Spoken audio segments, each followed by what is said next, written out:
আমাদের যেহেতু নিউজ পেপারগুলো অনেকটা ইভেন্ট বেসড নিউজ, তো ইভেন্ট তো আমি আজকের ইভেন্ট আমি কালকে নিউজ পেপারে দেখতে চাইবো না। তো তার মানে আমাদের সবসময় ডিজিটালি অ্যালার্ট থাকতে হচ্ছে। লেবার অ্যাক্ট এবং রুলসের বেনিফিটস তো আমাদের জন্য, আমাদের কলিগসদের জন্য, আমাদের এমপ্লয়ীদের জন্য। তো এখানে বেনিফিটগুলোকে এমনভাবে এমন ফর্মে লেখা হয়েছে, অনেক সময় আমরাই খুঁজে পাই না যে আসলে আমার জন্য কি কি বেনিফিট রাখা হয়েছে। দর্শক, লিড এইচআর টক উইথ মুরাদের আরও একটি ইনসাইটফুল এপিসোডে আপনাদের স্বাগতম। আপনারা জানেন এই প্রোগ্রামটি আমরা সাজিয়ে থাকি HR professional, practitioner, management consultant এবং ট্রেনারদেরকে নিয়ে। তারই ধারাবাহিকতায় আজকে আমাদের মাঝে উপস্থিত আছেন মিস্টার মোহাম্মদ মাহমুদুল হাসান খান, যিনি কর্মরত আছেন head of human resources and administration হিসেবে দ্য ডেইলি স্টার। সঞ্চালনায় আছি আমি Mohammad Murad Hossain, CHRO and board secretary, Elite Pen group of companies. দর্শক, চলুন আজকের অতিথির কাছে জেনে নেই তার পেশাগত এবং ব্যক্তিগত জীবনের অনেক অজানা দিক। মাহমুদ ভাই, আসসালামু আলাইকুম, এবং লিড একাডেমির সৌজন্যে লিড এইচআর টক উইথ মুরাদের আজকের এপিসোডে আপনাকে স্বাগতম। থ্যাংক ইউ, আপনাকে অনেক ধন্যবাদ মুরাদ ভাই আমাকে ইনভাইট করার জন্য। আশা করি অনেক গুরুত্বপূর্ণ ইনসাইটস থাকবে আজকের প্রোগ্রামে। ইনশাল্লাহ ইনশাল্লাহ। মাহমুদ ভাই, আপনি ডেইলি স্টারের head of human resources and administration. আমরা বেশিরভাগই দেখি যে ম্যানুফ্যাকচারিং ইন্ডাস্ট্রিতে যারা এইচআর হিসেবে কাজ করে, মানে পরিচিতদের মধ্যে বেশিরভাগই আমরা এই ইয়েটাই বেশি দেখি। কিন্তু প্রিন্ট মিডিয়া বা ইলেকট্রনিক মিডিয়ায় এইচআরের প্র্যাকটিসটা আসলে কেমন, এটা নিয়ে আমাদের ভিতরে এক ধরনের কিউরিসিটি কাজ করে। আপনি যদি আমাদেরকে একটু বলেন কনভেনশনাল এইচআর প্র্যাকটিস এবং মিডিয়ার এইচআর প্র্যাকটিসের ভিতরে কি ধরনের পার্থক্য? থ্যাংক ইউ মুরাদ ভাই, অনেক গুরুত্বপূর্ণ একটি বিষয় আপনি এখানে তুলে নিয়ে এসেছেন। মেইনলি আমি প্রথম কথা যেটা বলবো সেটা হচ্ছে যে এইচআর এই প্র্যাকটিসটা আমার কাছে পার্সোনালি মনে হয় 80% অ্যারাউন্ড এটা প্রত্যেকটা ইন্ডাস্ট্রি বা প্রত্যেকটা অর্গানাইজেশনে একই রকম কাছাকাছি।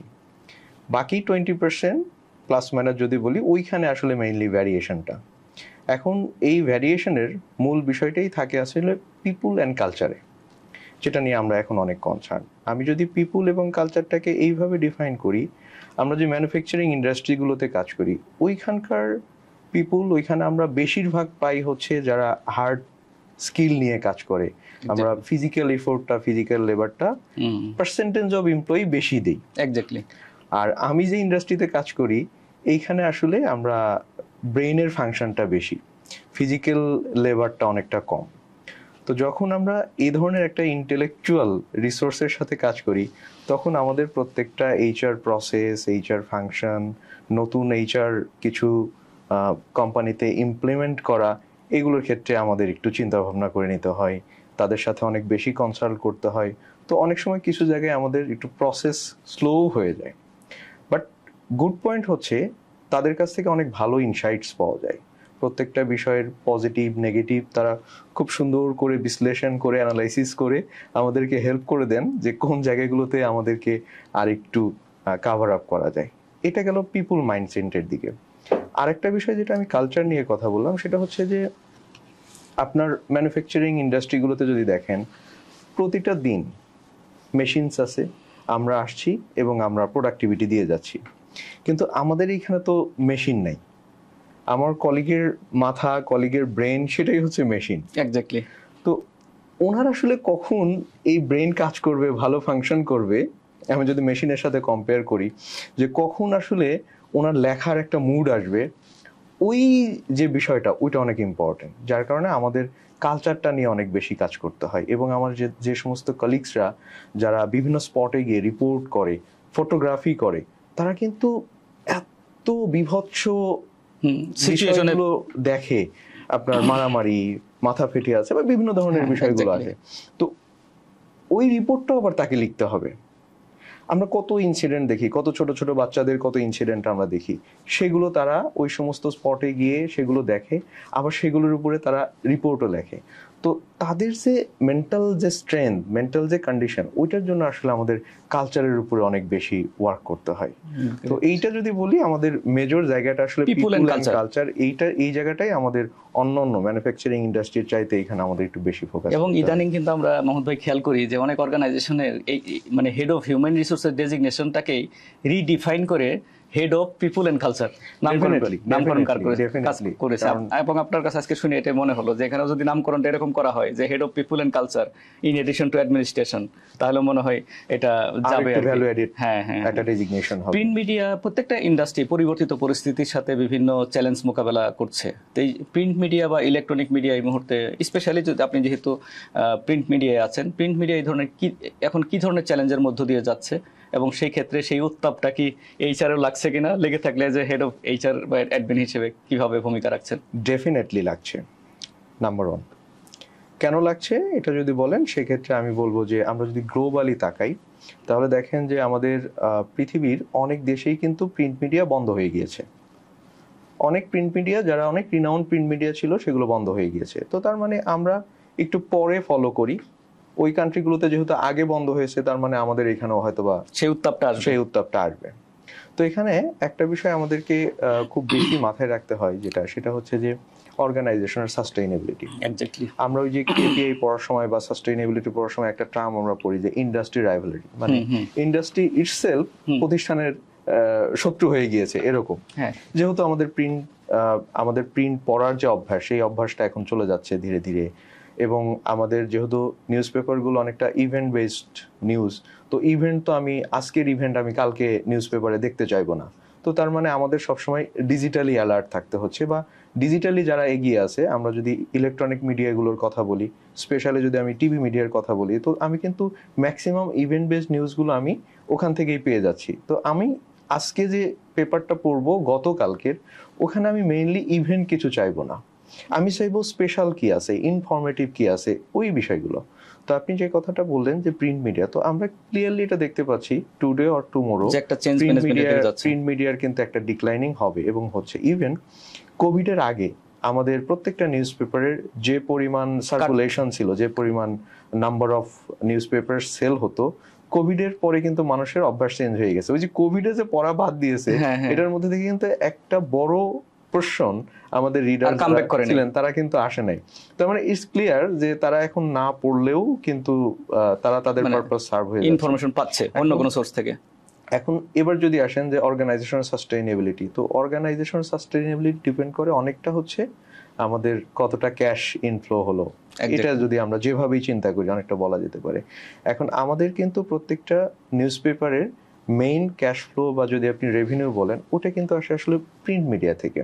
ডিজিটাল মিডিয়া থেকে যে পরিমাণ আসে, ওইটা দিয়ে আসলে পুরো অর্গানাইজেশন রান করা ইজ ভেরি চ্যালেঞ্জিং। ইভেন সেইখানে কম্পিটিটর অনেক হাই। এখন পিপল গুগলকে অ্যাড দিচ্ছে, ফেসবুককে অ্যাড দিচ্ছে, তো সোশ্যাল মিডিয়া তারা অ্যাড দিচ্ছে। তো সেই ক্ষেত্রে আমাদের যে দেশীয় যে ইলেকট্রনিক্স মিডিয়াগুলোতে, সেইখানে আরেকটা বড় কম্পিটিটর হচ্ছে গ্লোবাল, যারা আমাদের আকাশ সংস্কৃতি। একদম। তো ওই জায়গা থেকে আমি মনে করি যে হ্যাঁ, প্রিন্ট মিডিয়াটা আমাদের সাস্টেইন করাটা দরকার এই ইন্ডাস্ট্রির জন্য, বাট এটা আসলে কতদিন আমরা করতে পারবো সেটাও একটা চ্যালেঞ্জিং। যদি এই বিষয়টা আমরা মাথায় রাখি, তাহলে ইন ফিউচারে আমরা এখান থেকে কিভাবে এই অর্গানাইজেশন, নিউজ অর্গানাইজেশনগুলো কিভাবে কামব্যাক করবে উইথ দেয়ার ডিজিটাল প্ল্যাটফর্মস, ওই বিষয়গুলো আমাদের এখন থেকেই খুব ভালোভাবে ওই বিষয়টা নিয়ে ওয়ার্ক করতে হবে। আচ্ছা, বুঝতে পেরেছি, খুব সুন্দরভাবে বলেছেন আপনি। একটু ব্যক্তিগত প্রশ্নে আসি। এইচআর প্রফেশনাল হওয়াটা তো নিশ্চয়ই ছোটবেলা স্বপ্ন ছিল না, বা আমরা সেইভাবে গ্রামে যখন বড় হই তখন কিন্তু আমরা এইচআরও যে একটা প্রফেশন আছে সেটাও আমরা হয়তো মানে একটা সার্টেন এজ হওয়ার আগ পর্যন্ত আমরা জানি না। আপনার কি ইচ্ছা ছিল ছোটবেলায়, এবং সেখান থেকে কিভাবে এইচআর হয়ে ওঠা? ছোটবেলায় ইচ্ছা সবার মতোই, ডক্টর হব, না হলে ইঞ্জিনিয়ার হব। বেসিক্যালি আসলে বুঝতাম না যে প্রফেশন কি, ডক্টর কি, ইঞ্জিনিয়ার কি, এইম ইন লাইফ রচনার মতো। এক্স্যাক্টলি। তো তারপরে ধীরে ধীরে ইউনিভার্সিটিতে ভর্তি হলাম না বুঝেই, বিবিএতে। কারণ ওই সময় বিবিএ এর বেশ নাম ছিল এরকম। তো আসলে কোন সাবজেক্ট নিয়ে পড়বো, কি পড়বো, এত চিন্তা কিছু করি নাই। তো বিবিএতে ভর্তি হলাম। যেহেতু বিবিএর প্রথম 3 বছর আমাদের আসলে কমন সাবজেক্টই পড়তে হয়, কোনো মেজর পড়তে হয় না।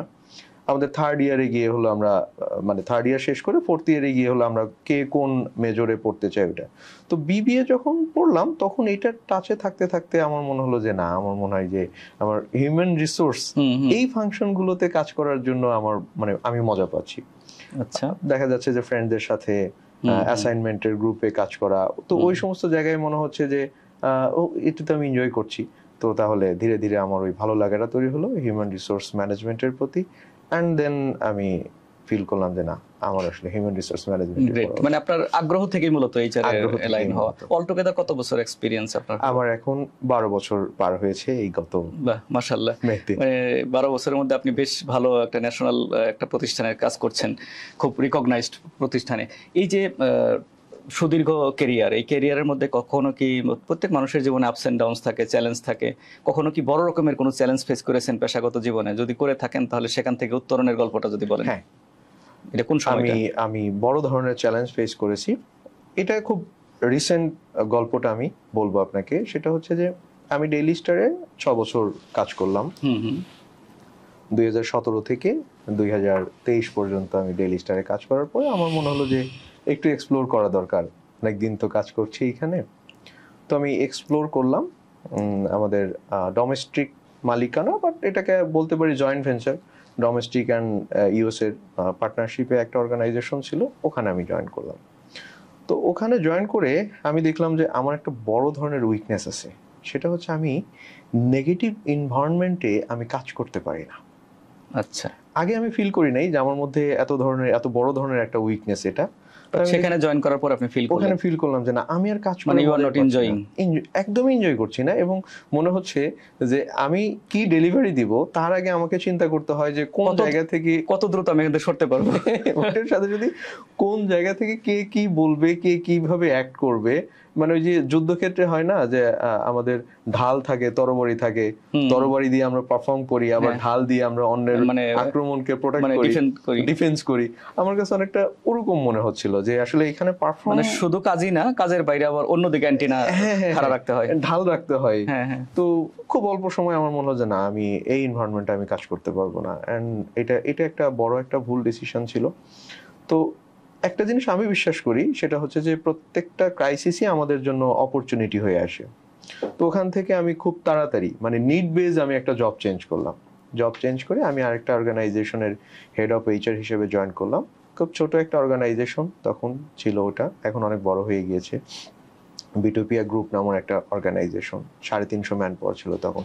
কিন্তু ওখানে গিয়ে আমি যখন ওই সিইওর এবং চেয়ারম্যানের সাথে কাজ করা শুরু করলাম, এবং তখন আমি শিখলাম যে না, এইচআর কতটা ক্লোজলি বিজনেসে ভ্যালুয়েট করতে পারে, এইটা আমি ওইখানে 1 বছরের মতো ছিলাম, এইখানে আমি শিখেছি। এবং তারা প্রত্যেকটা জায়গায় এইচআরকে এঙ্গেজ করতো, এবং ওখানকার তাদের কনসেপ্টই ছিল এরকম যে এইচআর অর্গানাইজেশনকে লিড দিবে।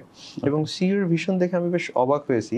তার কনসেপ্টটা ছিল এরকম যে আমি যদি আমার অর্গানাইজেশনে প্রপার লিডার তৈরি করতে পারি, এবং তাদেরকে আমি এমনভাবে মেকানিজম সেট করে দিব, এবং তাদের কাছে আমার চাওয়া থাকবে তোমরা আমাকে 15% নেট প্রফিট নিয়ে এসে দাও। তো ওরা যদি এই অর্গানাইজেশনে আমাকে 15% নেট প্রফিট এনশিওর করে, তাহলে তো আমার এই অর্গানাইজেশন নিয়ে আমাকে চিন্তা করতে হবে না। ওই সময়ে আমি এই সমস্ত ক্ল্যারিক্যাল ওয়ার্কের সাথে না থেকে, আমি যদি ওই সময় আমি ডিফারেন্ট বিজনেস, ডিফারেন্ট উইং বা এরকম কিছু যদি আমি চিন্তা করি, তাহলে ওইটা আমার অর্গানাইজেশনের জন্য নতুন অ্যাডিশন হবে। তো হ্যাঁ, ওই 1 বছর আমি অনেক কিছু শিখেছি। আচ্ছা, এক্স্যাক্টলি মানে চ্যালেঞ্জটা থেকে আপনার লার্নিং হয়েছে, এন্ড দেন পরে আবার আমি আবার কামব্যাক করলেন, সেই ব্যাক টু দ্য প্যাভিলিয়ন, মানে ডেইলি স্টার আবার কামব্যাক করলেন। মাহমুদ ভাই, আমরা জানি যে সোশ্যাল মিডিয়ার বদলতে ফিজিক্যালি দেখা না হলেও প্রায় দেখি নিয়মিত আপনি ট্রেনিং করান, in addition to your full time job. বিশেষ করে আপনি মানে কেপিআই প্রফেশনালদের উপরে প্রফেশনের উপরে ট্রেনিং করান, তারপরে আপনার এসওপি, স্ট্যান্ডার্ড অপারেটিং প্রসিডিউর, তারপরে এইচআর বাজেটিং কিভাবে করতে হয়, তারপরে এইচআর ম্যাট্রিক্স, এগুলো নিয়ে। এর বাইরেও আপনি দেখলাম বাংলাদেশ ইনস্টিটিউট অফ ম্যানেজমেন্টেও আপনি অ্যাডজাঙ্ক ফ্যাকাল্টি হিসেবে সেখানে মানে স্পেশালাইজ টপিকের উপর আপনি ডে লং সেশন করান। এবং আমার দেখা মতে কনিষ্ঠতম ট্রেনারদের মধ্যে অন্যতম সাকসেসফুল আপনি একজন। এর রহস্য কি? ফার্স্ট অফ অল, কমপ্লিমেন্ট দেওয়ার জন্য thank you very much. Successful কিনা জানি না, বাট এর রহস্যটা যদি আমি একটু বলি, রহস্যটা ঠিক এরকম যে আমি কোভিডের আগে, আমি বেসিক্যালি ট্রেনিং করানো শুরু করেছি কোভিডের পর থেকে, 2020 থেকে। তো কোভিডের আগে আমি খুব ট্রেনিং নিতে আমার খুব ভালো লাগতো, লার্ন করতে আমার ভালো লাগতো। তো আমি বেশ কিছু ট্রেনিংয়ে গিয়েছি। সবচাইতে বড় ধাক্কা আমি যেখানে খেয়েছিলাম সেটা হচ্ছে কেপিআই ট্রেনিং করতে গিয়ে। ওকে। আমি একটা কেপিআই ট্রেনিং করতে গিয়েছি। আমি তখন আসলে কেপিআই কিছুই বুঝি না। ইভেন টার্মটাও তো আমাদের কান্ট্রিতে খুব নতুন ছিল। আমরা একাডেমিতে এটা পড়াশোনা পরবর্তীতে করিনি। বাজওয়ার্ড হয়ে গেল আর কি, কিন্তু হ্যাঁ। গত 10 বছরে বা 7-8 বছরে। হ্যাঁ। তো আমাদের একাডেমিতেও আসলে কেপিআই পড়ানো হয় নাই। হ্যাঁ। আবার আমি যে অর্গানাইজেশনগুলো কাজ করেছি ওইখানেও তখন আমরা কেপিআই নিয়ে ওয়ার্ক করি নাই। তো অল অফ এ সাডেন আমি একটা ট্রেনিং এ জয়েন করলাম। এখন কেপিআই এত বড় একটা টপিক, একদিনের একটা ট্রেনিং, 8 ঘন্টার একটা ট্রেনিং। তো ছোট্ট একটা ট্রেনিং এর মধ্যে অনেকগুলো টপিক এসেছে। তো স্যার বলছেন অনেক কিছু আমি বুঝতে পারছি, অনেক কিছু আমার মাথার উপর দিয়ে চলে যাচ্ছে। তো তখন আমার মনে হলো যে আসলে এই ট্রেনিং গুলো যদি খুব স্লাইড বেস না হয়ে আমি আজকে ট্রেনিং করে কালকে কিভাবে অফিসে মানে লার্নিং বাই ডুইং যদি করা যায়। হ্যাঁ এই হ্যান্ডস অন যেরকম আমরা চিন্তা করি ওয়ার্কশপ গুলোর মতো যদি হয়, বা একটু প্লাগ এন্ড প্লে এর মতো যদি কিছু হতো, যে আমি আজকে শিখলাম, অ্যাজ ইফ আমরা অর্গানাইজেশনে একজন কলিগকে কিভাবে শিখাই, হয়তোবা যে এটা এইভাবে করে, এটা এইভাবে করে, আসো আমরা এইভাবে শিখি বা এইভাবে দেখি। তো এরকম যদি কোনো ট্রেনিং হতো তাহলে মনে হয় আমাদের জন্য খুব ভালো হতো। তো আমি আমার ওই তাড়না থেকে পরে আপনি দেখবেন আমার যতগুলো ট্রেনিং আছে সবই আসলে প্র্যাকটিক্যাল নেচারের। এক্স্যাক্টলি। যে আজকে আপনি ট্রেনিং করবেন, কালকে গিয়ে আপনি অফিসে এটা ইমপ্লিমেন্ট করতে পারবেন। তো যার কারণে আমি আমার ফেলোজ যারা আছেন, পার্টিসিপেন্ট যারা আছেন, ওনাদের সাথে আমি একটু বেশি কানেক্টেড থাকি। যে মনে হচ্ছে যে হয়তো ওনারা প্র্যাকটিক্যালি করতে গিয়ে কি ধরনের প্রবলেমগুলো ফেস করছে ওই এটা আপনার মডিউলও ডেভেলপ করতে সহজ হয়, এনরিচ করতে। এক্স্যাক্টলি। তো আমি খুব বেশি থিওরিটিক্যাল কিছু করি না, আমি যা জানি যেগুলো আমি প্র্যাকটিস করি হাতে কলমে ফরম্যাটগুলো কিভাবে অ্যাপ্লাই করতে হয় ওগুলোকেই নিয়ে আসি। এক্স্যাক্টলি। তো যার কারণে আমার কাছে মনে হয়েছে যে সবার মধ্যে আমার প্রতি এক ধরনের ভালোবাসা তৈরি হয়েছে। তো এটা আসলে সাকসেস কিনা জানি না, বাট হ্যাঁ আমি চাই যে ট্রেনিং গুলো একটু এভাবেই হোক। আপনার টপিকগুলোর মধ্যে স্পেশালি কেপিআইটা আমরা একেবারে বলে নেব, আপনার ইউনিকনেস, মানে আপনার যদি বলবো যে ইউএসপি, যে কেপিআই বেসড পারফরমেন্স ম্যানেজমেন্ট সিস্টেমটা কিভাবে করতে হয় সেটার উপরে আপনি বেশি ব্যাস। এই পর্যন্ত কতগুলো ব্যাচ করেছেন? আমার এখন কেপিআই এর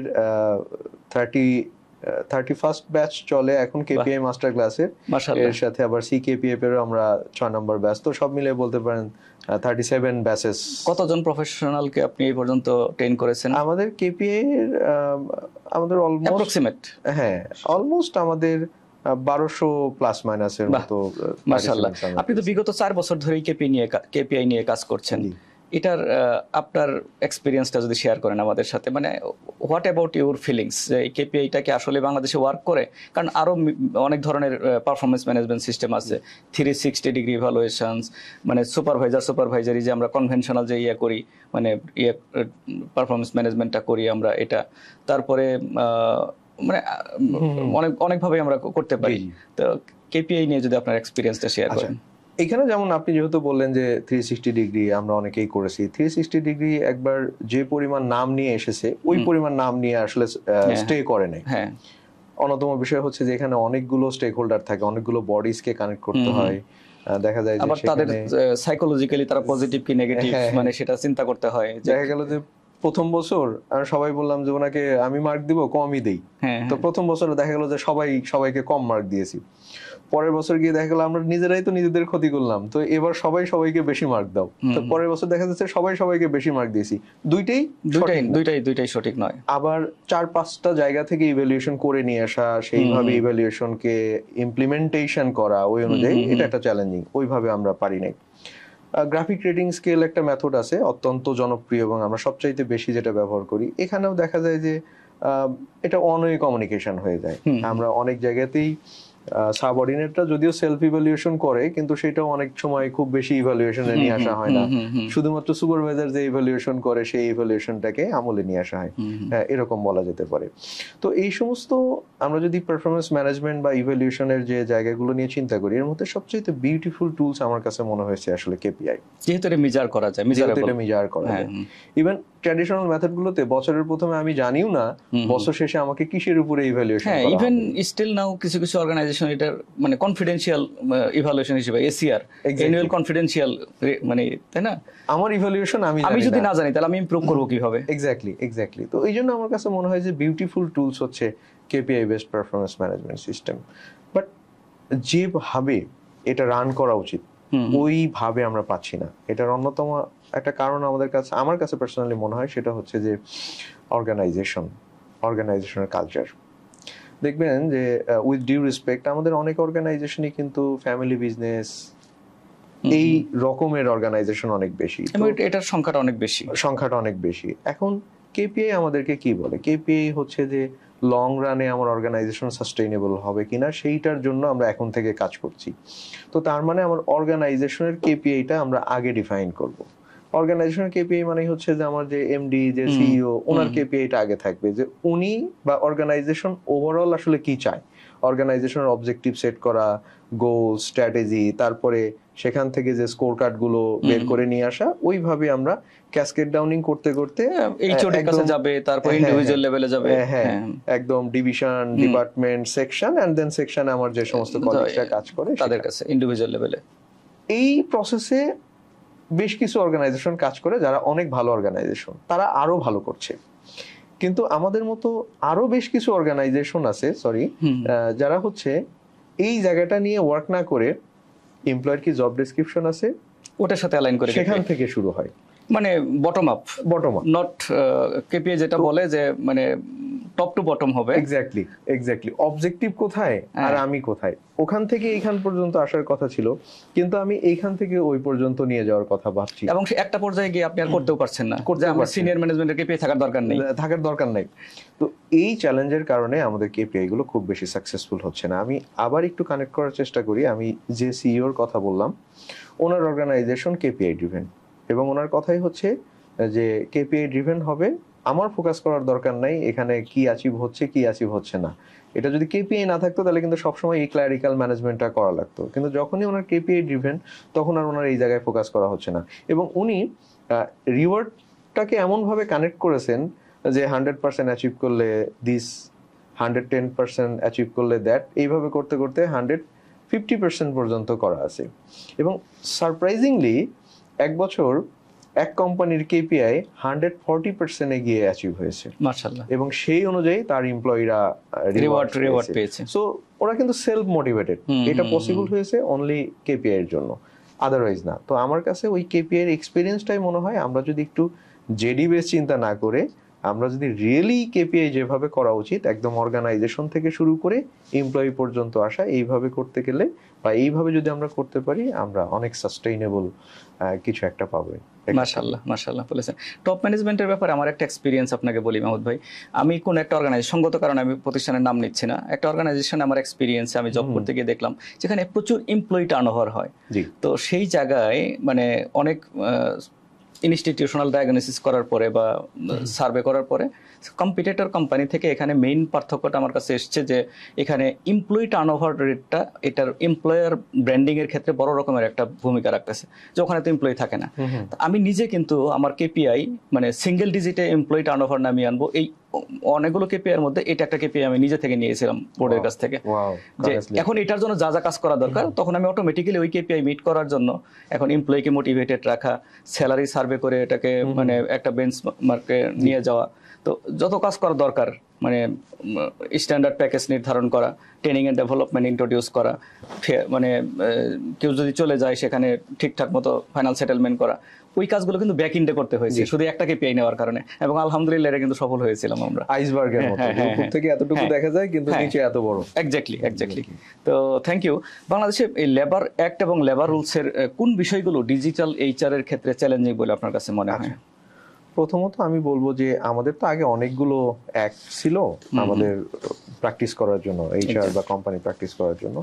তারপরে আমরা 2006 সালে পেলাম হচ্ছে লেবার অ্যাক্ট, এবং এটার ইলাবোরেটিভ কিভাবে কি করব না করব এটা আমরা 2015-তে পেলাম। তো এইটা একটা বিউটিফুল এডিশন আমি বলবো আমাদের জন্য, আমাদের অর্গানাইজেশনের জন্য। এখন এইটা করতে গিয়ে এই সময় আমার কাছে যেটা ফিল হচ্ছে সেটা হচ্ছে যে মনে হচ্ছে যে অনেক কিছুতে আমরা এত বেশি ক্লারিক্যাল নেচারের হয়ে গিয়েছি, ডিজিটালি মেনটেন করাটা অনেক কঠিন হয়ে যাচ্ছে। এখন আমি যদি সেই 2006 2015 আমাদেরকে যেভাবে বলা হয়েছে, এত ফরম্যাট দেওয়া হয়েছে এবং সেগুলোকে বলা হয়েছে হার্ড কপি, এই রেজিস্টার বুক মেনটেন করতে হবে, এই ফর্ম মেনটেন করতে হবে, এই ফর্ম মেনটেন করতে হবে। এখন দেখা যাচ্ছে এই এরিনাতে যখন আমরা এআই নিয়ে কাজ করছি, তখন প্রত্যেকটা অর্গানাইজেশনের HRMS সিস্টেম আছে। এখন এইটার বাইরে গিয়ে আপনি যদি আবার একটা বড় ম্যান আওয়ার যদি আপনি ইনভেস্ট করেন হচ্ছে এই ফর্ম কাজকর্মের জন্য, ইটস ভেরি ডিফিকাল্ট। তো আমার মনে হয় কিছু জায়গায় আর একটু শিথিল করা যেতে পারে। আমি একটা এক্সাম্পল হিসেবে যদি বলি, ধরেন 16 পাতার একটা সার্ভিস বই দিতে বলা হয়েছে, এবং লেবার লতে কিন্তু এইটা বলা হয় নাই যে এটা আসলে কাদের জন্য থাকবে, শুধুমাত্র আমার এই টাইপের কলিগ থাকবে না ওই টাইপের কলিগ থাকবে, এরকম কিছু বলা নাই। তাহলে আমরা ধরে নিচ্ছি এই সার্ভিস বুকটা আমার সমস্ত কলিগস এর জন্য থাকবে। এখন আমরা কি আদৌ ইনশিওর করতে পেরেছি যে আমাদের একদম বটম থেকে টপ পর্যন্ত আমার সব ফাইলে, আমার সিএক্সও, ধরেন এক্সাম্পল হিসেবে বলি, আমার সিএক্সও লেভেলের যে কলিগসরা আছে তাদের ফাইলেও আমার সার্ভিস বই থাকবে এই 16 পাতার, এটা আমরা ফিল আপ করবো। সে আরেক জায়গা থেকে জয়েন করলে সে এটা হাতে করে নিয়ে আসবে, আমার এখান থেকে যাওয়ার সময় আমি তাকে এটা দিয়ে দিব। তো আমি জাস্ট ফর এক্সাম্পল বলছি যে এই ধরনের আমাদের কিছু চ্যালেঞ্জিং আছে যেগুলো আমরা ডিজিটালি সিঙ্ক হতে পারছি না। তো আমার কাছে মনে হয় যে পরামর্শ কি থাকবে, আমার কাছে মনে হয় যে আমরা যখন অ্যামেন্ডমেন্ট করি তখন যে জায়গাগুলো ডিজিটালি সিঙ্ক করা যায় সেই জায়গাগুলো একটু ডিজিটালি সিঙ্ক করে দেওয়া যায়। ঠিক আছে, এরকম একটা রিপোর্ট আপনি HRMS জেনারেটেড হলেও হবে, আপনার হার্ড কপি মেনটেন করতে হবে, নট নেসেসারি। যাদের ভালো লাগে তারা করবে, যাদের HRMS নাই তারা করবে, বাট যাদের HRMS আছে তারা HRMS থেকে এটাকে প্রিন্ট আউট করে দিবে। এই ধরনের বিষয়গুলো যদি একটু লেবার অ্যাক্ট এবং রুলসে আমাদের ফ্লেক্সিবিলিটি দিয়ে দিত, তাহলে আমার মনে হয় এটাকে ইমপ্লিমেন্ট করা আর একটু সুবিধা হতো। ইন অ্যাডিশন আমি আরেকটা বিষয় একটু অ্যাড করবো, সেটা হচ্ছে যে লেবার অ্যাক্ট এবং রুলসের বেনিফিটস তো আমাদের জন্য, আমাদের কলিগসদের জন্য, আমাদের এমপ্লয়ীদের জন্য। তো এখানে বেনিফিটগুলোকে এমনভাবে এমন ফর্মে লেখা হয়েছে, অনেক সময় আমরাই খুঁজে পাই না যে আসলে আমার জন্য কি কি বেনিফিট রাখা হয়েছে। একটা এক্সাম্পল আপনাকে বলি, মনে করেন যে ধরেন আমি ডেথ বেনিফিট নিয়ে যদি কথা বলি, ধরেন ডেথ বেনিফিট টাইপস আছে, প্লেস আছে, ইনসাইড আউটসাইড ওয়ার্ক প্লেস আছে। ধরেন ইনসাইড ওয়ার্ক প্লেসে একজন অ্যাক্সিডেন্ট করে সে মারা গেল, এখন সে কি কি বেনিফিট পাবে? আপনার এখানে ডেথের জায়গায় গিয়ে বলছে যে ডেথ কম্পেনসেশন পাবে, আবার বলছে যে এটার সাথে রিটায়ারমেন্ট বেনিফিট পাবে। সেই কথাটা কোথায় লেখা আছে?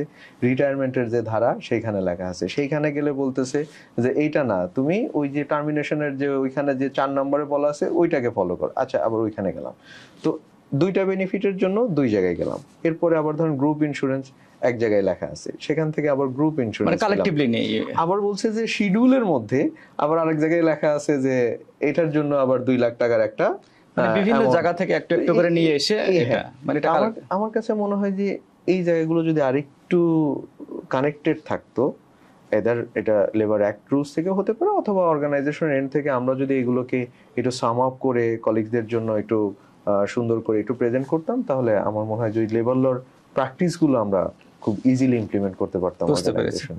বেশ বেশ ভালো বলেছেন আপনি। এআই কে বর্তমানে আর্টিফিশিয়াল ইন্টেলিজেন্স একেবারে সবার মুখে মুখে, এআই কে আপনি কিভাবে এইচআর কাজের বা অ্যাক্টিভিটির সঙ্গে লিংক করা যায় মনে করেন? আচ্ছা, সুন্দর একটা প্রশ্ন করেছেন, খুবই যুগোপযোগী প্রশ্ন যেটা বলবো। কারণ আপনি কিছুক্ষণ আগে যা বললেন যে মানে ম্যানুয়াল কাজ এবং ডিজিটালাইজেশন, এটার সঙ্গে কিছুটা লিংক। এক্স্যাক্টলি। আমি শুধু আপনাকে একটা ইনসাইটস একটু শেয়ার করতে চাই। আমাদের কান্ট্রিতে বেশ কিছু এআই ভিত্তিক ফেসবুক গ্রুপ আছে বা পেজেস আছে। আপনি যদি এইখানে যান, আপনি দেখবেন যে এআই মানেই হচ্ছে যে আমার পাশে একটা ছবি বসিয়ে দাও, তারপরে হয়তোবা আমার সাথে এই ধরনের চ্যাট করো, এই ধরনের বিষয়গুলো বেশি হচ্ছে। বাট এআই তো এটার জন্য না। এআই আমরা যখন ইউজ করি, আমরা ম্যাক্সিমাম মানুষ এআই ইউজের বিষয়টা রেখে দিয়েছি গ্রামাটিক্যাল কারেকশন বা ওই জায়গাগুলোর জন্য। এটাও আসলে এআই এর বিষয় না। এআই আমাদের জন্য আরো কত কিছু নিয়ে বসে আছে। আমরা যদি খুব ইজি টুলস এর সাথে আমরা যদি কম্পেয়ার করি, এক্সেল, আমরা জানি না এক্সেলের মধ্যে কত কিছু রেখে দেওয়া হয়েছে আমাদের লাইফকে ইজিয়ার করার জন্য। যারা অ্যাডভান্স লেভেলে প্র্যাকটিস করেন তারা জানেন। এআই এর ক্ষেত্রেও আমরা ঠিক এই কথাটাই বলবো যে আমরা জানি না যে এআই আসলে কত কিছু করতে পারে। তো এইচআর প্রফেশনালদের জন্য আমি দেখতে পাচ্ছি যে আমরা চাইলেই টুমোরো আমার একটা জব ডিজাইন, একটা এক্সাম্পল হিসেবে বলছি, একটা জব ডিজাইন এআই করে দিবে, পোস্ট এআই করে দিবে, ওখান থেকে সিভি গুলো এআই আমাকে নিয়ে এসে দিবে এবং সেই সিভি গুলো সে নিয়ে কম্পারিজন করে আমার হুম। স্কিল সেট অনুযায়ী দেখিয়ে দিবে যে এই যে মানে 500টা সিভির মধ্যে এই এর মধ্যে 5টা কত হলো পার্সেন্ট ম্যাক্সিমাম ম্যাচ করে। এই এক্স্যাক্টলি যে এই 5টা হলো তোমার জন্য। তো এআই আমাদেরকে ওইভাবে হেল্প করবে। আমাদের কলিগসদের বিহেভিয়ার প্যাটার্ন তাদেরকে দিয়ে দিলে তারা সেটা অ্যানালাইসিস করে দিবে, সেখান থেকে তারা আমাকে সলিউশন দিয়ে দিবে। এই সমস্ত কাজ এখানে তারা করে দিবে। আমি আরেকটু অ্যাড করতে চাই, আমার অর্গানাইজেশনে যেহেতু আমরা একটা নিউজ প্ল্যাটফর্ম চালাই, নিউজ মিডিয়া, তো এখানে দেখেন আমাদের কিন্তু একটা চ্যালেঞ্জ আছে, সেটা হচ্ছে যে ইংলিশ ভার্সাস হচ্ছে বাংলার যে ল্যাঙ্গুয়েজ। আমরা কান্ট্রিতে স্বভাবতই আমরা এটা একটা যেহেতু আমাদের সেকেন্ড ল্যাঙ্গুয়েজ, আমরা ওই রকম এক্সপার্ট না, তো যার কারণে আমাদের অনেক রিপোর্টার যদি আমরা খুঁজতে চাই শুধুমাত্র ইংলিশ বেস খুঁজতে গেলে আমরা অনেক কম রিপোর্টার পাই। যদি আমরা বাংলা ইংলিশ মিলিয়ে খুঁজি তাহলে কিন্তু আমাদের স্কোপটা অনেক বেড়ে যায়, ভালো রিপোর্টার আমরা অনেক বেশি পাই। তো আগে আমাদের কাছে চ্যালেঞ্জ ছিল যে না ইংরেজি ভালো পারতে হবে, এখন আমাদের ওই চ্যালেঞ্জটা কমে গেছে যে ঠিক আছে আমার যে রিপোর্টার ভালো রিপোর্টার তাকে আমরা নিব, ডাজেন্ট ম্যাটার সে ইংরেজি না বাংলা ল্যাঙ্গুয়েজে এক্সপার্ট। এতে করে আমাদের যেটা হচ্ছে যে সে যে রিপোর্টই লিখুক, আমাদের এআই ট্রেন করার জন্য পিপুল আছে, তারা আমাদের টোনটা এআই কে শিখিয়ে দিয়েছে। তো সে যখন আমাকে বাংলাতেও পাঠাচ্ছে অথবা ইংরেজিতে পাঠাচ্ছে, আমি দুইটাই কিন্তু ট্রান্সলেট করে হ্যাঁ আমি করে নিতে পারছি। তো দেখেন এআই আমাকে এখন এই লেভেলে হেল্প করছে অর্গানাইজেশনে। তো আমি বলবো আমাদের প্রফেশনালদের জন্য এআই কে শুধুমাত্র গ্রামাটিক্যাল কারেক্ট করার জন্য আর ছবি বসিয়ে দেওয়ার জন্য ইউজ না করে এটার যে ভাস্ট একটা স্কোপ আছে ওই স্কোপটা নিয়ে কাজ করার জন্য। ধন্যবাদ মোহাম্মদ ভাই। ইয়াং প্রফেশনালদের যারা এইচআর আসতে চায় তাদের কোন কোন দক্ষতার উপরে জোর দেওয়া উচিত বলে আপনি মনে করেন? আচ্ছা, সুন্দর একটা প্রশ্ন করেছেন। আমরা যখন প্রফেশনে আসি তখন আমাদের এক ধরনের দক্ষতার দরকার হতো, এখন দক্ষতা চেঞ্জ হয়ে গিয়েছে। তবে তাদের জন্য সবচাইতে পজিটিভ যে বিষয়টা, তারা এমন একটা এরিনাতে আছে যখন তারা হলো সারাউন্ডেড বাই দ্য টেকনোলজি। তো এই টেকনোলজিক্যাল স্কিল তাদের মধ্যে এমনিই আছে। আমি ধরে নিচ্ছি তারা সবাই টেকনোলজিক্যালি তারা টেক সেভি, আমরা ধরে নিলাম। এরপরেও আমার কেন যেন মনে হয় আমি এইচআর প্রফেশনালদের মধ্যে অনেক কম টেক সেভি দেখতে পাই। অন্যান্য প্রফেশনের যারা আমি দেখেছি, যেহেতু আমি একটা টেক অর্গানাইজেশনে কাজ করেছি, তো তারা টেক রিলেটেড যারা ডিল করে তারা যে পরিমাণ টেক সেভি, আমাদের এইচআর প্রফেশনালদের মধ্যে টেক সেভিটা কম্পারেটিভলি একটু কম আছে। এখনো আমরা অনেকেই এক্সেল বেসড বিষয়গুলো ভালো বুঝি না, এআই কে কিভাবে ইউজ করব এই বিষয়গুলো ভালো বুঝি না। তো আমার কাছে প্রথম সাজেশন হচ্ছে যে এখন জব মার্কেটের জন্য টেক সেভি হতে হবে, একটা বিষয়। আর একটা বিষয় হচ্ছে ফাংশনাল স্কিল নিয়ে আসতে হবে। এমনিতেই আমাদের একাডেমি ভার্সাস আমাদের যে প্র্যাকটিস, এটার মধ্যে একটা বড় গ্যাপ আছে যে আমরা একাডেমিতে খুব বেশি থিওরিটিক্যাল শিখি, কিন্তু আমরা ওই থিওরিগুলোকে হুবহু নিয়ে এসে আমরা প্র্যাকটিসে কানেক্ট করতে পারি না। তো যার কারণে আমার মনে হয় ফাংশনাল স্কিলটা খুব জরুরি। আপনার কাছে যদি আমি ইন্টারভিউ দিতে চাই ফ্রেশার হিসাবে, ধরেন আমরা দুইজন গেলাম ইন্টারভিউ দিতে, আমি একটা ছোট একটা স্কিল নিয়ে বা ছোট একটা উইং নিয়ে কথা বলি, ধরেন রিক্রুটমেন্ট অ্যান্ড সিলেকশন। আপনি আমাকে প্রশ্ন করলেন যে আচ্ছা রিক্রুটমেন্ট নিয়ে আপনি কি জানেন বলেন, তো আমি সুন্দর করে একাডেমিক ডেফিনেশন দিয়ে দিলাম যে choosing right people in the right time for the right place, এরকম কিছু একটা আমি বললাম। আপনি খুবই ইমপ্রেসড। আমার আর ভাই সে এসে আপনার কাছে আসলো, সেম কোশ্চেন আপনি তাকে বললেন, সে বললেন যে আমি এই চুজিং রাইট পিপুল এটাও শিখেছি একাডেমিতে, আবার আমি কিছু প্র্যাকটিক্যাল ট্রেনিং করেছি অথবা কোনো মেন্টরের কাছ থেকে আমি শিখেছি যে এখানে অর্গানাইজেশনের প্রথম একটা ম্যান পাওয়ার প্ল্যানিং হয়, সেই অনুযায়ী যখন নিড তৈরি হয় ডিপার্টমেন্ট থেকে একটা রিকুইজিশন আসে স্পেসিফিক ওয়েতে, তারপরে এইচআর এটাকে ইভালুয়েট করে, ম্যানেজমেন্ট অ্যাপ্রুভাল হওয়ার পরে তারপরে তারা একটা জব ডিজাইন করে, অ্যাড দেয়, তারপরে সেখান থেকে সর্টিং করে, এইভাবে করে করে যদি সিলেকশন পর্যন্ত নিয়ে আসা হয় তখন কিন্তু স্বভাবতই আপনি আমার এই সেকেন্ড ভাই যে তার দিকে আপনার একটা সফট কর্নার থাকবে যে না he or she is skill. তো এই জন্য আমার কাছে মনে হয় ফাংশনাল স্কিলটা খুব জরুরি। So tech, functional and communication skill. Communication স্কিলের ক্ষেত্রে আমি ডেফিনেটলি বলবো যে দেখেন আমরা যতই বলি আমাদের language first language Bangla, second language English, but অর্গানাইজেশনে আমার ইংলিশ ফ্লুয়েন্টলি প্র্যাকটিস হোক বা না হোক, ভাইবা বোর্ডে শুরুটা করি আমরা ইংলিশ দিয়ে, বা আমরা রিটেন ডকুমেন্টস যেগুলো মেইনটেইন করি সেগুলো মোস্টলি ইংলিশে, এক্স্যাক্টলি মেইলটাও আমরা লিখি ইংলিশে, এক্স্যাক্টলি। তো প্রথম প্রশ্নটাই আমরা হয়তো বা শুরু করি যে ইন্ট্রোডিউস ইয়োরসেলফ।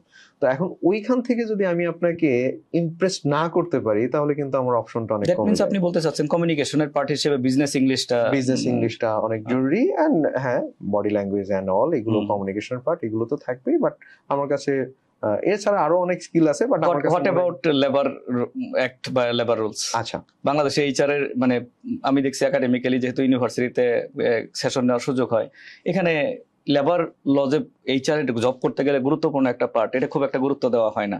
তো সেই জায়গায় আপনাকে মনে হয় না যে এইচআর এর ইয়াং এইচআর যারা আছে তারা মানে লেবার অ্যাক্ট এবং লেবার রুলস এর উপরে স্পেশালি একটু ফোকাস করা উচিত? আপনি অত্যন্ত সুন্দর একটা বিষয় তুলে নিয়ে এসেছেন, আমি যেটা মিস করে গিয়েছি। তো আমি 100% আপনার সাথে অ্যালাইন। ইভেন যদিও এটা আমাদের ফ্রেশারদেরকে একটু কম প্রশ্ন করা হয়, বিকজ আমাদের ধরেই নেওয়া হয় যে আমরা আসলে ওইভাবে প্র্যাকটিস করি না। কিন্তু দেখেন আমাদের প্রত্যেকটা ডিগ্রিতে, আমরা যদি বিবিএ এর কথা বলি, সেখানে কিন্তু একটা কোর্স থাকে আমাদের হচ্ছে লেবার অ্যাক্ট রিলেটেড। তো এইখান থেকে যদি আমরা শিখে থাকি তাহলে সেগুলো আমাদের জন্য অ্যাডিশন হবে। আর আমরা যদি এই 6 মাস 1 বছর কাজ করার পরে যদি কোথাও যাই, তো এটা একদম ফরজ হয়ে থাকবে যে আমাদেরকে লেবার লর প্রশ্ন করবেই। তো অ্যাটলিস্ট আমি যদি অ্যাডভান্স লেবার ল নাও জানি, বেসিক যেগুলো ফান্ডামেন্টাল যেগুলো, এই ছুটি ছাটা কিভাবে হয়, ম্যাটারনিটি বেনিফিটস গুলো কিভাবে দেওয়া হয়, আমাদের যে সমস্ত বেসিক যে ফান্ডামেন্টাল বেনিফিটস যেগুলো আছে সেগুলো কিভাবে এনশিওর করতে হয়, অ্যাটলিস্ট এই বেসিক লেভেলের আইডিয়া আমাদেরকে থাকতেই হবে। এক্স্যাক্টলি। আগামী দিনের পরিকল্পনা মাহমুদ ভাইকে আমরা 5 থেকে 10 বছর পরে কোথায় দেখবো? আচ্ছা, আগামী দিনের পরিকল্পনা, স্বপ্নের মাধ্যমে আমরা বেঁচে থাকি, আপনার ভবিষ্যৎ স্বপ্ন। হ্যাঁ, এটা একটা বিষয় যেটা হচ্ছে যে আমার কাছে তো মনে হয় যে ফিউচার খুবই আনসার্টিন। তো তারপরেও আমরা একটা প্ল্যান করি। এক্স্যাক্টলি। তো আমার আসলে 2টা জায়গায় আমার কন্ট্রিবিউট করার খুব ইচ্ছা, এবং আগামী দিনের জায়গাতেও এই 2টা জায়গাতেই আমি কন্ট্রিবিউট করতে চাই। একটা হচ্ছে যে ক্যারিয়ার বলতে আমি জবের যে জায়গাটা, এই জায়গায় আমার কন্ট্রিবিউট করার খুব ইচ্ছা, আর ক্যারিয়ার হিসাবে আমার ট্রেনিং এর জায়গাটায় আমার কন্ট্রিবিউট করার খুব ইচ্ছা। তো আপনি যদি বলতে চান যে হ্যাঁ, আমি আগামী 5 to 10 ইয়ার্স আমার প্ল্যান, আমি সাইমালটেনিয়াসলি এই দুটো জায়গাতেই কন্ট্রিবিউট করতে চাই, জব একজন এইচআর প্রফেশনাল হিসেবে এবং স্পেসিফিক্যালি এলএনডি লার্নিং এন্ড ডেভেলপমেন্ট সেক্টরে একজন মানে স্বনামধন্য ফ্যাসিলিটেটর হিসেবে রাইট পথে আপনি আছেন। দোয়া করি যাতে সামনে আরো উন্নতি হয়। এই যে lead HR talk with Murad, এই প্রোগ্রামটি লিড একাডেমির সৌজন্যে একান্ত একটি ভলান্টারি উদ্যোগ, যেখানে সিনিয়র প্রফেশনালদেরকে নিয়ে এসে তাদের মুখ থেকেই তাদের এক্সপিরিয়েন্সের গল্প ইয়ংদেরকে শোনানোর ব্যবস্থা করা হয়। এই উদ্যোগটাকে আপনি কিভাবে মূল্যায়ন করবেন? আমি খুব সুন্দর একটা জাজমেন্ট আমার আছে, আর একান্তই আমার পার্সোনাল। সেটা হচ্ছে যে প্রথমত ইয়েস, এটা একটা ভলান্টারি উদ্যোগ যেটা আপনি পুরো সোসাইটির জন্য ওপেন করে দিয়েছেন। এইখানে এটা আপনাদের 31st এপিসোড। হ্যাঁ, এর আগে আরো 30টা এপিসোড হয়ে গেছে, এবং আমি দেখেছি আপনাদের অনেকগুলো এপিসোড। সেখানে আপনারা শুধুমাত্র একজন ব্যক্তিকে নিয়ে আসেন নাই, বরঞ্চ একটা অর্গানাইজেশন বা একটা ইনস্টিটিউশনকে নিয়ে এসেছেন। এক্স্যাক্টলি। তো এই যে আপনারা এক একজন ইনস্টিটিউশনকে নিয়ে এসেছেন, এদের মধ্যে আমরা কিছু পার্সনকে যারা আমরা বিভিন্ন জায়গায় ট্রেনিং এ পাই, তাদের কাছ থেকে আমরা শুনতে পাই। এখানে আমি অনেকেই দেখেছি যারা কখনোই এরকম ফ্রন্টে এসে কোনো ট্রেনিং করান না। তো ওই যে তাদের যে নলেজটা, এই বিষয়গুলো কিন্তু কখনোই আমাদের পর্যন্ত পাবলিকলি আসে না। তো তাদের এই যে এক একজনের 10-20 বছরের এক্সপিরিয়েন্স, যেটাকে আপনি সাম আপ করে এইখানে 30 মিনিটস 40 মিনিটস এরকম একটা সময়ের মধ্যে আপনি আমাদের জন্য তুলে ধরছেন, লিড একাডেমি আমাদের জন্য এটা তুলে ধরছে, এটা আমি আমাদের জন্য বড় একটা গিফট হিসাবে আমি দেখি। তো ওই নোটে বা ওই জায়গা থেকে আমি ফিল করি যে এটা একটা অত্যন্ত মহৎ উদ্যোগ যেটা লিড একাডেমি এবং আপনি মিলে আপনারা আমাদের জন্য এটা উপহার দিচ্ছেন। ধন্যবাদ মাহমুদ ভাই ফর ইউর নাইস কমপ্লিমেন্টস। তো দোয়া করেন এটা যাতে সচল থাকে। দেখতে দেখতে আমরা একেবারে আজকের এপিসোডের শেষ পর্যায়ে চলে এসেছি। আপনার ব্যস্ততার মাঝে আপনি যে আমাদের ডাকে সাড়া দিয়ে এসেছেন, সেই জন্য আপনাকে অসংখ্য ধন্যবাদ। আপনাকে অনেক ধন্যবাদ, এবং লিড একাডেমিকে অনেক ধন্যবাদ আমাকে ইনভাইট করার জন্য। ধন্যবাদ মাহমুদ ভাই। দর্শক, দেখতে দেখতে আরেকটি এপিসোডের একেবারে শেষ পর্যায়ে চলে এসেছি। অন্য কোনো এপিসোডে ভিন্ন কোনো অতিথিকে নিয়ে আবারও আপনাদের সামনে হাজির হব। সেই পর্যন্ত সবাই ভালো থাকুন, সুস্থ থাকুন, বিকশিত জীবনের সাথেই থাকুন। Watch lead HR talk with Murad and stay tuned with lead academy.